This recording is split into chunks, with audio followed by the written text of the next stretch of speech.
Idlib यानी शाम से बड़े पैमाने पर तबाही के मनाजिर सोशल मीडिया पर वायरल हो रहे हैं। इदलिब का मुहासरा कर लिया गया है।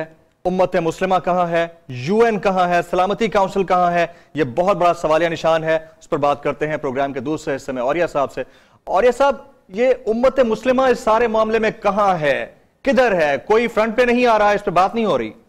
देखिए, मैं इदलिब में 1 साल पहले गया था और साथ हलब में भी गया था, और फिर अभी कुछ अर्सा पहले मैं दोबारा गया, लेकिन मैं इदलिब नहीं जा सका क्योंकि हालात बहुत ज़्यादा सख्त हो चुके हुए थे।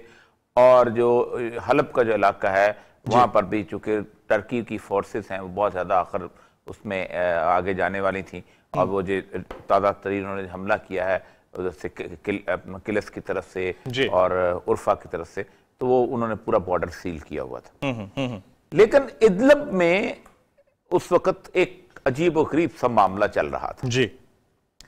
2 शहर थे जो सुन्नी मुसलमानों के थे और 2 शहर जो थे शिया मुसलमानों के थे। गौता जो था वो मतलब सुन्नी मुसलमानों का था और इदलिब जो था ये सुन्नी मुसलमानों का था। इसलिए कुफरिया जो था ये उनका था, शिया मुसलमानों का, और एक फवाद था। तो ये भी सेक्टेरियन मामला है आपकी? नहीं, उसमें वो लोग मौजूद थे। अच्छा, तो ये चारों शहर मुआसरे में थे एक दूसरे के।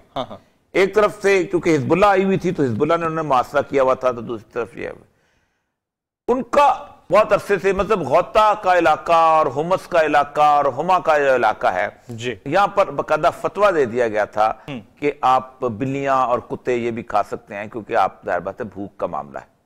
और वहां पर लोगों ने मतलब हालत ये थी कि एक रोटी के लिए लोगों ने अपनी जो है एक ट्रैक्टर और गाड़ी तक बेची है। जंगज़दा इलाका जो गाड़ी मतलब वो जो मैं महाजिरीन से मिला था, वो जो बॉर्डर क्रॉस करके अंताकिया के इलाके में आते थे जी, ये हालत हुई जी। वादा किया गया, हिजबुल्लाह आई, रानी पासदारान थे, बशार अल-असद था, ये वो। उन्होंने कहा जी आप ऐसा करें कि जहां सुन्नी घिरे हुए हैं जी वो सारे वहां से निकल जाएं और वो इदलिब में और गौता में आ जाएं, ठीक, और जहां शिया इन इलाकों से हैं वो मूव करें और वो वहां चले जाएं।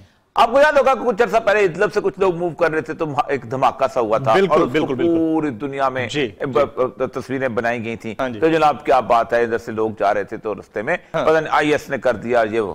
क्योंकि बात है प्रोपेगेंडा तो IS के खिलाफ होना है ना, बशार अल-असद के खिलाफ तो होना नहीं। तो बशार अल-असद तो मगरब का भी लाडला है, अमेरिका का भी लाडला है, रूस का भी लाडला है, ईरान का भी लाडला है। ठीक, ये है सारी सूरत हाल। औरतों को मुल्क लड़ नहीं रहा वहां पर ना, लड़ तो यही रहे हैं वहां पर। टर्की अभी इधर से गया है।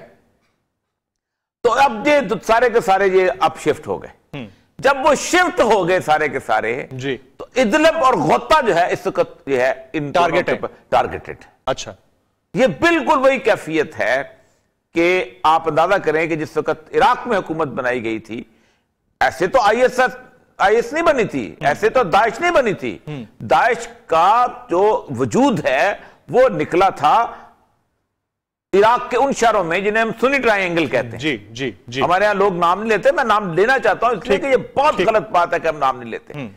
सुन्नी ट्रायंगल जिसमें वो जो शहर था बड़ा फलूजा जो था, 3 के 4 दफा फलूजा लुटा है।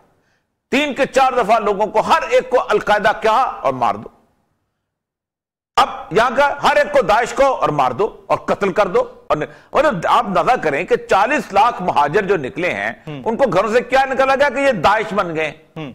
और भाई 40 लाख दाइश होते तुमने जिंदा रहना था। ठीक, मैं उन एक महाजिर के कैंप में गया हूं। एक तो सबसे बड़ा इदलिब के कोने पे कैंप है जो बेसिकली रेहान अली एक शहर है, उसके कोने पे कैंप। अब उस कैंप की हालत यह है कि वहां एनेस्थीसिया तक नहीं था।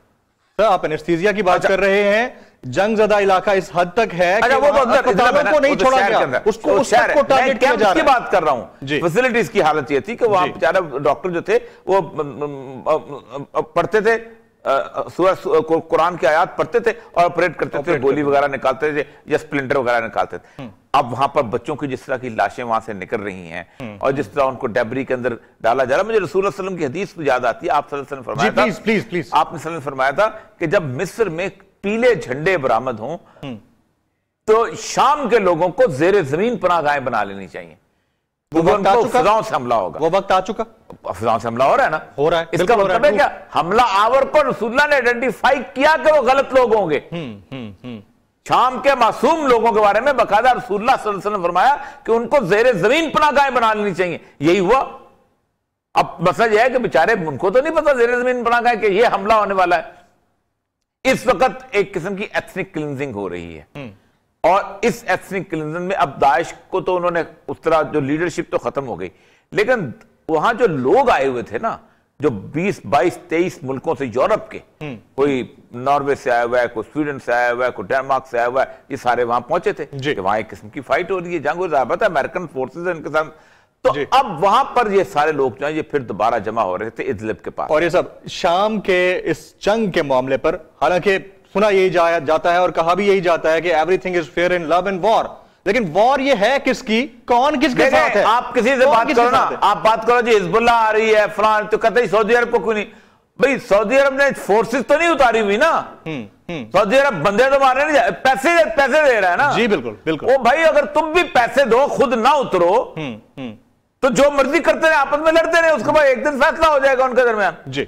लेकिन तुम पूरे के पूरे पाकिस्तान भी वहां पहुंच रहे हैं, वहां से लेबनान से हिजबुल्लाह उठ के आ रही है, यानी बशार अल असद वाहिद बंदा रह गया है कि जिसकी डिक्टेटरशिप को रूस भी साथ देती है जी, अमेरिका भी साथ देता है, ईरान भी साथ देता है, हिजबुल्लाह भी साथ दे रहा है। और ये शिया सुन्नी लड़ाई नहीं है जी, इनको उन्होंने शिया सुन्नी लड़ाई बना दिया। ये बेसिकली अरब और अजम की लड़ाई है। ये ईरान को सारे से आजम के ख्वाब याद आ रहे हैं, और ईरान चाहता है कि उसकी सल्तनत वैसी हो जाए जैसी सारे से आजम की थी, जो मिस्र तक फैली हुई थी और रोमन्स के मुकाबले करती थी, और फिर कभी रोमन को शिकस्त देती थी, पॉसिबल है रोमन भी उनको शिकस्त देते थे। ये पॉसिबल है? नहीं पॉसिबल, इनको अंदाजा नहीं है, इनको अंदाजा नहीं है कि इजराइल जिस चक्कर में है, इजराइल ने, और वो हो भी जाना है, इसलिए कि रसूलुल्लाह सल्लल्लाहु अलैहि वसल्लम की अहादीस मौजूद है, इजराइल इस चक्कर में है कि उसके इर्द गिर्द जितने भी इंपॉर्टेंट मुल्क हैं वो सारे के सारे जो हैं वो खत्म हो जाए। अब देखें ना, सिनाई के अंदर कल जहाज गिराया उन्होंने, मुजाहिदीन ने। जी। किसका जहाज गया? इजराइल का। 240 बंदे मरे हैं। बिल्कुल ठीक। अब वो सिनाई का जो जहाज है, अब वहां पर इस मिस्र के अंदर ये सूरत हाल हो जाएगी। अब कितना अब सीसी को जो मर्जी बचा लें या कुछ कर लें, या अब मुर्सी अगर होता तो आज कम से कम जो सऊदी अरब की हरकत हुई है वहां पर, आज कम से कम इसराइल के मुकाबले पे खड़े होने के लिए तैयार तो होता।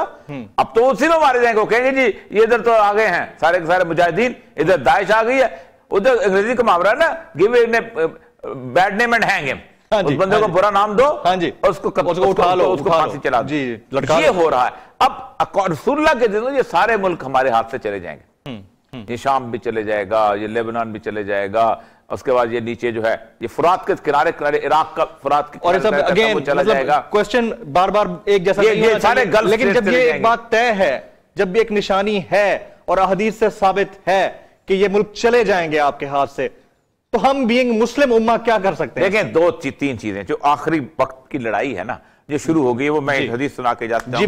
फरमाया इमाम महदी जब आएंगे तो उनके साथ जो लश्कर रवाना होगा वो 3 हिस्सों में तकसीम हो जाएगा। एक वो है जो शहीद हो जाएंगे, एक वो है जो भाग जाएंगे, अच्छा, और जो भागेगा अल्लाह उनकी तौबा कभी कबूल नहीं करेगा, और एक वो है जो सरफराज हो जाएंगे। और वो वक्त गौता में आना है, और गौता में उनका हेडक्वार्टर आप और दामक के इलाके में जहां इस वक्त टर्किश फोर्सेस एंटर हुई हैं, ये जो हलब का जो इलाका है, वो दाबक का इलाका में देख के आए हूं, पूरे का पूरा वो जो कस्बा है, उस कस्बे के अंदर एक लगता है बहुत बड़ा मैदान है जिसके अंदर आखिरी जंग होनी है। बहरहाल एनी हो, मसला सारा यही है कि ये एक दफा किस्म की नस्ल कुशी है और वो चल रही है, और सारी ताकतें मुत्तफिक। इम्तिहान ये है कौन किसके साथ खड़ा होता है, कौन भागता है और कौन सरफराज होता है। और ये सबका पॉइंट आ गया नाज़रीन, जहां वक्त हुआ ब्रेक का। ब्रेक के बाद जब वापस आएंगे हम बात करेंगे बरतानवी हुकूमत की जानिब से अनएक्सप्लेन्ड वेल्थ के हवाले से मुतारिफ कराए जाने वाले कानून की। कानून मुतारिफ करा दिया गया है, अब कौन कौन रगड़े में आएगा, इस पर बात होगी एक ब्रेक के बाद।